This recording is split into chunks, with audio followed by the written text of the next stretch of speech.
महोदय, आम आदमी सरकार से यही अपेक्षा करता है कि उसे वह रोजगार, सस्ता अनाज, रहने के लिए आवास, बच्चों की सस्ती शिक्षा तथा इलाज आदि की सुविधाएं उपलब्ध कराए।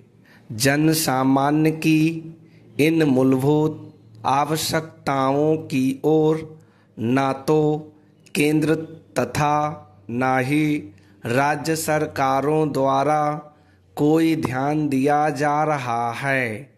सभी अपनी अपनी गद्दियों की रक्षा व जोड़ तोड़ में व्यस्त हैं। जब से केंद्र में भाजपा गठबंधन की नई सरकार आई है, तब से उसने प्रसार भारती, महिला आरक्षण विधेयक, शहरी भूमि सीमा विधेयक, लोकपाल बिल, नए राज्यों के गठन संबंधी बिल, बीमा विनियमन बिल, चुनाव सुधार बिल, जैन आयोग रिपोर्ट तथा उस पर की गई कार्रवाई आदि संसद में रखने की बात कही।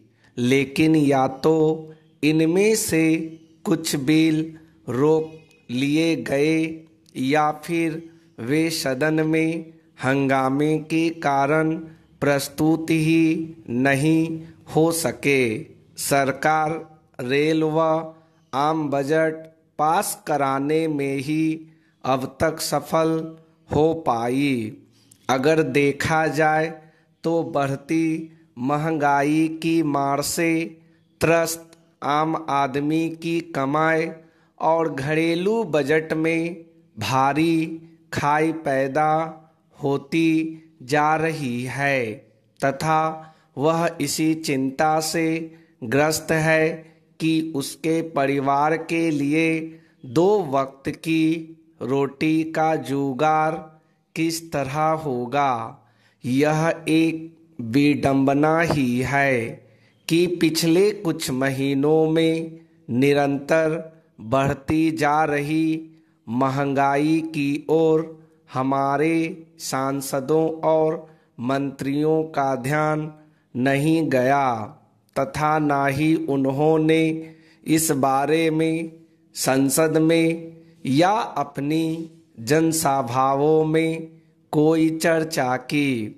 पहली बार कल संसद के दोनों सदनों में विपक्ष ने गत महीनों में जीवन यापन की आवश्यक वस्तुओं, फलों व सब्जियों के आसमान छूते भावों को लेकर सरकार को घेरा तथा उस पर निष्क्रियता का आरोप लगाते हुए सदन की कार्रवाई का बहिष्कार भी किया। लोकसभा में विपक्ष के नेता शरद पवार ने आरोप लगाया कि सरकार कीमतों में हो रही अभूतपूर्व मूल्य वृद्धि को रोक पाने में विफल रही है। किसान आर्थिक दुर्गति के कारण आत्महत्याएं कर रहे हैं। बढ़ती महंगाई से गरीब, मध्यम वर्ग, छोटे किसानों और मजदूरों का जीना दुभर हो गया है।